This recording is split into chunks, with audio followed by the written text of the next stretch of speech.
नमस्कार बंधुगण welcome to dear class 365 YouTube channel आपण मानक स्वागत पे गोटे गुड न्यूज आसी पुणी गोटे नुआ रिक्रुटमेंट आसी आपणकर OSS तरफ आसी जहाँकि कह गले ओडिशा CHSL +2 लेवल वैकेंसी आसी चलतु जाना केबड़ू कौन एप्लाय हो क्लोजिंग डेट केबे रजिस्ट्रेशन डेट केबे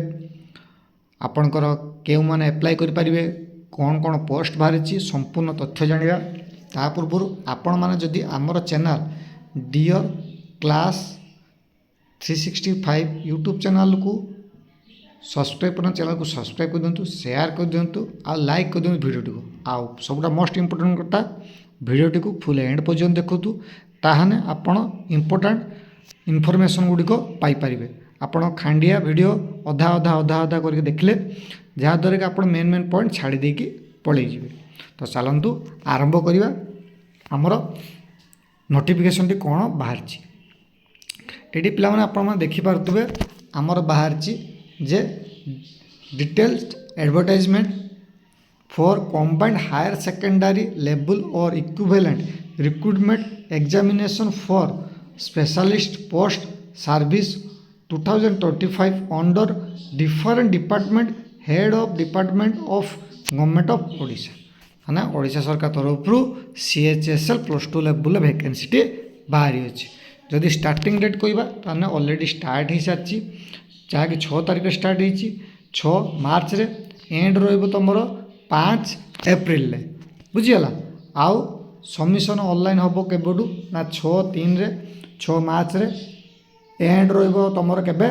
ना 8 एप्रिल बुझिपारे जदि कहवा आउ कौन कौ वैकेंसी आसी कौ डिपार्टमेंट आसी ना आसी अमीनो बाहरी जूनियर फिशरीज बाहरी जूनियर फोरेंसिक अटेंडेंट बाहरी जहाँकि सब स्टेट कैडेट रे हम डिस्ट्रिक्ट कैडेट रे तुमर हम ना बुझीगला हेड ऑफिस कौटी कौन अच्छी देखी नि तुम डिस्ट्रिक्ट चाहिए हम है कि सिलेक्शन तुम स्टेट वाइज जीव जदि कह टोटाल नंबर वैकेंसी केतटा आसी ना अमीन 15टी जूनियर फिशरीज रे आसी 15टी 94 आसी जूनियर फोरेंसिक अटेंडेंट सब group C level post level 3 अनुसार तुम दरमा पाइब जदि कहवा अच्छा तापर जीवा केते टका फी देते पड़ो जनरल मानू 500 टंका देते पड़ो जनरल मानू केते टका देते पड़ो 500 टंका ता छाड़ी बाकी रहा SC ST आउ PWD यही भाई भौणी मानू तुमको कौन सी पैसा देते पड़ो ना किंतु तुम 500 रुपीज देते पड़ो के मानू ना जनरल मानू बुझीगला आउ तुमर से 500 टंका देबे तार फीटा तुमर कौन हम ना रिफंड हो रिफंड हम ना आफ्टर तुम एग्जामिनेशन दे सारापर जदि एग्जाम न देव पास हो कि फेल हो सेटा दैट इज सेपरेट किंतु तुमको एटलिस्ट एग्जाम हॉल में बसबार अच्छी ताहले जाकि तुम जो पैसा देइथिबो ता रिफंड हम केमिति रिफंड हम से भगवान जानती से जे UPI माध्यम हो कार्ड माध्यम तुम जे एप्लाय कर से माध्यम रिटर्न कर पारती कि तुमको बैंक डिटेल्स मागी पारती थ्रो ईमेल हो बा तुम मोबाइल नंबर माध्यम हो बुझीगला जदि नेक्स्ट जीवा कौन ना नॉर्मलाइजेशन अनुसार हम आउ ऑनलाइन मोड रे कंप्यूटर बेस्ड बा OMR रे हम बुझीगला जदि OMR हम ताहने चांसेस भल अच्छी आउ ऑनलाइन बेस्ड रहने देखिपे किमितिका सब नॉर्मलाइजेशन सब बाहरी देखा जाऊ जहाँ करेंगे गवर्नमेंट ऑफ ओडिशा करिवो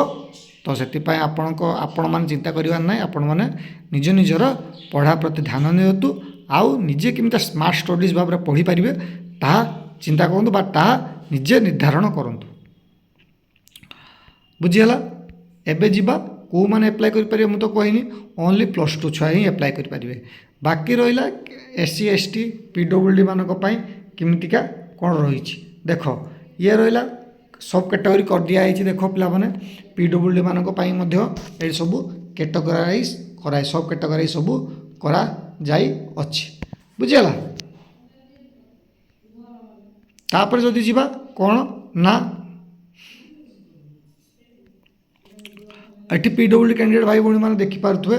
ତୁମର ଦେଖିପାରୁଥିବ ସବ୍ କ୍ୟାଟେଗୋରୀ ଭିତରେ ତା ଭିତରେ ସବ୍ କ୍ୟାଟେଗୋରୀ କ'ଣ ସବୁ ରହୁଛି ସେଇ ଅନୁସାରେ ତୁମେ ଆପ୍ଲାଏ କରିବ ବୁଝିଗଲା। ଆଚ୍ଛା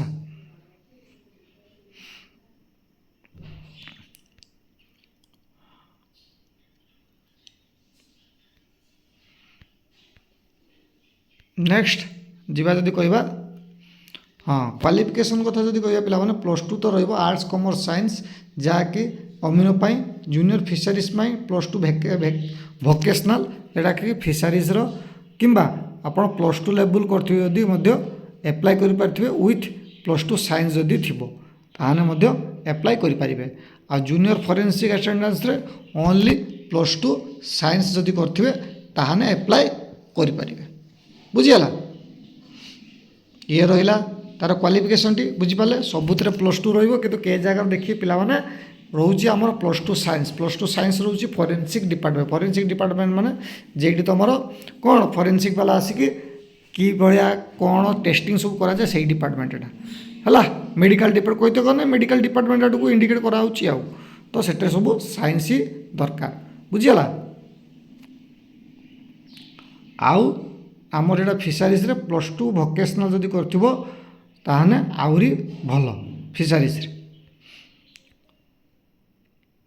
और +2 साइंस जदि करते एप्लाय करें। मिनिमम एज कथा जदि कह पिला माने मिनिमम एज रोज तुम 21 वर्ष मैक्सिमम रोचे 42 वर्ष बुझीगला। तो ये रहा स्पेसिफिकेशन टी आउ कौन कह ना तुम किमितिका एग्जाम प्रिलिमिनारी हम आउ तुम वन पेपर तुम प्रिलिमिनारी रो 150 मार्क क्वेश्चन आउ केते मार्क क्वेश्चन तुम मार्क तुम 150 मार्क एग्जाम हम नेगेटिव मार्किंग रही 1/4 नेगेटिव मार्किंग रही अच्छी बुझीगला। आउ मेन एग्जाम तुम कौन हम ना टेक्निकल पेपर जे ट्रेड आप फिशरीज हो अमीन हो से पेपर तुम आसो जहाँकि तुम 200 मार्क रु तुमको से negative marking eighty negative marking देला अच्छा नेगेटिव मार्किंग तुम कैरी करके चलो 1/4 नेगेटिव मार्किंग रही अच्छी। थर्ड स्टेजटा तुम कौन ना सर्टिफिकेट वेरिफिकेशन हम डॉक्यूमेंट वेरिफिकेशन जेटा कहुए सरीगला पर तुमको जॉइनिंग लेटर आसिक पहुँच तो ये थिला तार डिटेल्स नोटिफिकेशन टी बुझीगला। सिलेबस +2 लेवल पढ़ो कौन कौन सिलेबस रही आम देखा तो सिलेबस कथा कह पिला माने सिलेबस रो10 स्टैंडर्ड रो प्रिलिमिनारी समस्त जाक एरिथमेटिक रो डाटा इंटरप्रिटेशन रो कंप्यूटर रो इंटरनेट रो करेन्ट इवेंट्स रो रीजनिंग रो ये रहा तेरे जो मेन एग्जाम को आसवा से ज्योमेट्री लाइन जी सब रही मैथमेटिक्स ट्रिगोनोमेट्री हो मेन्सुरेशन हो सब पढ़ है सबू सब देखिपे सबू जी तुम अच्छी तमार अमीन मान सबू तो तुम रौन ना आमर मेन्सुरेशन टाइप आउ interpretation of maps interpretation of longitudinal के सब डिस्टेंस सिंबल एटा सब आ फिशरीज कौन रहा पे ये देखो निज निजर स्क्रीनशॉट नहीं नियंतु मु धीरे धीरे स्क्रॉल करके जाऊँगी है यही सब सिलेबस सब तुम रो मेन एग्जाम फिशरीज बुझीगला बुझीगला ना कुछ डाउट अच्छे जहाँ डाउट थी पिला माने कमेंट बॉक्स में कमेंट कर केमिस्ट्री देखिपे फिशरीज केमिस्ट्री है केमिकल थर्मोडायनामिक्स सबुथ आसूँ रेडॉक्स रिएक्शन हाइड्रोजेन सब रोचे बुझीगला P block element S block element सब हाइड्रोकार्बन एटा सब देखिपे बायोलॉजी देखिपे मुझे स्क्रॉल करके जाऊँगी तुम यार सब नहीं नियो स्क्रीनशॉट बुझीगला। Physics motion force and law of motion gravitational work and energy sound light reflection thermodynamics यह सब रोचे सब देखनी मेन एग्जाम बुझीगला मु स्क्रॉल धीरे धीरे करुँचा सब स्क्रीनशॉट नहीं नियो तो ये रहा तार टोटाल नोट सिलेबस टी आउ किसी डाउट रही पे कमेंट बॉक्स में कमेंट करूँ ଯଦି କିଛି ଡାଉଟ୍ ରହିଲା ଆଉ ଭିଡ଼ିଓଟିକୁ ପିଲାମାନେ ଟିକେ ଲାଇକ୍ କରିଦିଅନ୍ତୁ ଆଉ ସେୟାର କରି ସାଙ୍ଗସାଥିମାନଙ୍କୁ ଯେବେ ସମସ୍ତେ ଜାଣିପାରିବେ